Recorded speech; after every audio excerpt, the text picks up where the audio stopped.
তো আমার ভিডিওটা তোমাদের কার কার ভালো লেগেছে একটু কমেন্ট করে বলবে প্লিজ। তো আশা করি ভিডিওটা ভালো লেগেছে। তো তোমরা সবাই ভালো থেকো, সুস্থ থেকো, এটাই আমি চাই।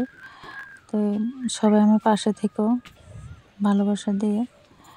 আমার আজকের ভিডিওটা এতটুকুই।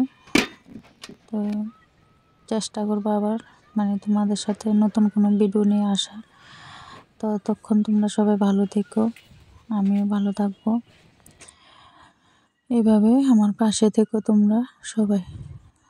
তো আমার রান্নাঘরটা তোমাদেরকে একটু দেখিয়ে দিলাম। Tata bye.